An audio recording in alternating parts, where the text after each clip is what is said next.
દોસ્તો, તમે નોટિસ કર્યું કલ સુધી જે મુંબઈ ધુઆની ચાદર ઓઢીને સોતી હતી, જ્યાં AQI 200 કરતાં પેન ઉપર હતો, સડનલી આજે ત્યાં 50 દેખાઈ રહ્યો છે. મતલબ એટલો ડ્રાસ્ટિક ચેન્જ. હવે ઇન્ટરનેટ પર રૂમર્સનો બજાર ગરમ છે. કોઈ કહે છે કે BMCના કન્સ્ટ્રક્શન બેનથી આવું થયું, તો કોઈ કાંઈ બીજું.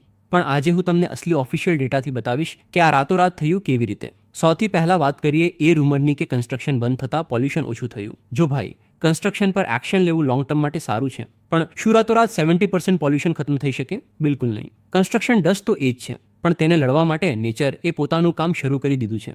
હવે આ અસલી ફિગર્સ જોઈ લો. System of air quality and weather forecasting and research મુતાબિક મુંબઈનું PM 2.5 લેવલ રાત 95 થી ઘટીને સીધું 28 માઇક્રોગ્રામ્સ પર ક્યુબિક મીટર પર આવી ગયું છે. આ લગભગ 70% નો શાર્પ ડિક્રીઝ છે. એટલો મોટો ડ્રોપ સિર્ફ ઇન્સાની કોશિશોથી એટલી જલ્દી પોસિબલ નથી. દોસ્તો, આ સચ દરેક મુંબઈકર સુધી પહોંચવું જરૂરી છે. એટલે આ વિડીયો હું ઇન્ડિયાની બધી 22 ઓફિશિયલ લેંગ્વેજીસમાં લઈને આવી રહ્યો છું. કેટલાક લોકો બિના વજહ BMCને ક્રેડિટ આપી રહ્યા છે, પણ સચ કાંઈ બીજું છે. આ મહેનત માટે એક સબસ્ક્રાઇબ તો બનતો જ છે. બધી લેંગ્વેજીસની લિંક્સ ડિસ્ક્રિપ્શનમાં મળી જશે.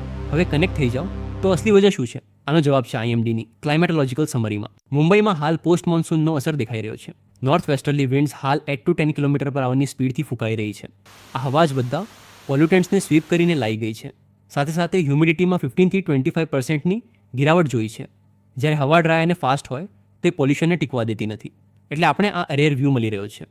સાફ આસમાન અને ચમકતી ધૂપ. અસલી ખેલ ત્યારે થાય છે જ્યારે વિન્ડ સ્પીડ વધે છે. જ્યારે હવા તેજ ચલે છે ત્યારે એ પોલ્યુશન બ્લેન્કેટને ફાડી નાખે છે. મુંબઈની લોકેશન એવી છે કે જો સમુદ્ર સાથ આપે તો આપણી હવા બિલકુલ ક્રિસ્ટલ ક્લિયર થઈ શકે છે.